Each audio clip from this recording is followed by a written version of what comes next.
Welcome to my channel cooking tasty recipe ఛానల్కి స్వాగతం అండి. ఈరోజు ఎంతో కమ్మనైన రోటి పచ్చడి, వంకాయ టమాటా రోటి పచ్చడి అనేది ఎలా తయారు చేసుకోవాలో వీడియోలో చూపిస్తాను. చివరి వరకు స్కిప్ చేయకుండా చూడండి. ఒక బాండీ పెట్టుకొని దాంట్లో 2 లేదా 3 స్పూన్ల ఆయిల్ అనేది హీట్ చేసుకోవాలి. నేను ఒక 3 వంకాయలు అనేది ఈ విధంగా కట్ చేసుకొని యాడ్ చేసుకుంటున్నాను. వంకాయలు అనేవి బాగా మెత్తగా మగ్గాల్సినంత అవసరం లేదండి. ఈ విధంగా మూత పెట్టుకొని ఒక 5 నిమిషాల పాటు మగ్గనివ్వాలండి. స్లో ఫ్లేమ్లో వంకాయలు మగ్గడం వల్ల చాలా టేస్ట్గాను చట్నీ చాలా బాగుంటుంది. వంకాయ రోటి పచ్చడి అనేది వేడివేడి అన్నంలో కాంబినేషన్ చాలా బాగుంటుందండి. ఈ విధంగా వంకాయలు అనేవి స్లో ఫ్లేమ్లో మగ్గించుకోవాలి. మరొక 5 నిమిషాలు మగ్గిన తర్వాత వంకాయలు అనేది ఈ విధంగా మగ్గాలండి. ఇప్పుడు మనం ముక్కల్ని పక్కకు తీసుకుందాము. అదే బండిలో మరొక 2 స్పూన్ల ఆయిల్ అనేది యాడ్ చేసుకొని కారం ఉన్న పచ్చిమిర్చి అయితే ఒక 10 లేదా కారం తక్కువ ఉన్నవైతే ఒక 10-15 అవి సరిపోతాయండి.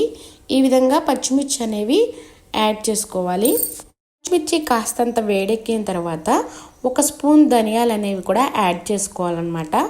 పచ్చిమిర్చిని ఈ విధంగా వేడైన తర్వాత ధనియాలు పచ్చిమిర్చి వేడైన తర్వాత అలాగే 1 స్పూన్ జీలకర్ర అనేది కూడా యాడ్ చేసుకుని నిమ్మకాయలో సగభాగం చింతపండు అనేది కూడా వేడి చేసుకుందాము. చింతపండుని ఇలా వేడి చేసుకోవడం వల్ల గ్రైండ్ చేసేటప్పుడు చాలా స్మూత్గా గ్రైండ్ అవుతుందండి. ఎక్కడ మనకి పలుకులు అనేవి తగలకుండా స్మూత్గా గ్రైండ్ అవుతుంది. అలాగే 1 స్పూన్ కల్లుప్పు అనేది కూడా మనం ఫ్రై చేసుకుందాము. ఇలా ఫ్రై అయిన దాంట్లో 2 ఇంచుల అల్లం ముక్క అనేది కూడా యాడ్ చేసుకుని మరొకసారి మగ్గనిద్దాము. మగ్గిన పచ్చిమిర్చి ముక్కల్ని మరొక ప్లేట్లో తీసుకొని ఆరబెట్టుకోవాలన్నమాట. అలాగే అదే పండిలో 1 స్పూన్ ఆయిల్ అనేది యాడ్ చేసుకొని 2 లేదా 3 టమాటాలని ఈ విధంగా కట్ చేసుకొని యాడ్ చేసుకుందాము. టమాటాలు కూడా ఇదే బండిలో ఉడికించుకోవాలి.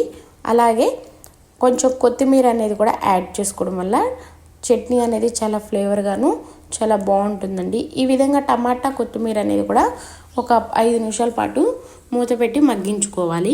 కొత్తిమీర టమాటా ముక్కలు అనేవి కూడా మగ్గించుకున్న తర్వాత ఆరిన తర్వాత ఒక చిన్న మిక్సీ జార్ తీసుకొని ఇందాకలా మనం వేయించి పక్కన పెట్టుకున్న వంకాయ ముక్కలు పచ్చిమిర్చి అవన్నీ మిక్సీ జార్లో తీసుకొని ముందుగా ఇవి గ్రైండ్ చేసుకోవాలి. ఇవి మెత్తగా గ్రైండ్ చేసుకోకూడదండి. జస్ట్ ఒక రౌండ్ అలా తిప్పి ఆపేయాలి. అలాగే మరికొన్ని ఎల్లుల్లిపాయలు అనేవి 5 లేదా 6 అనేవి యాడ్ చేసుకొని ఈ విధంగా మిక్సీ అనేది పట్టుకోవాలన్నమాట. చూసారు కదండి.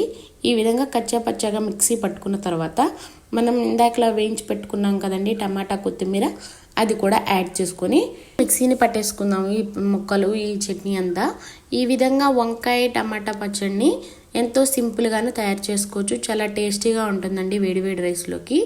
మీకు కానీ వీడియో నచ్చినట్టయితే తప్పకుండా లైక్ చేసి సబ్స్క్రైబ్ చేసుకోండి.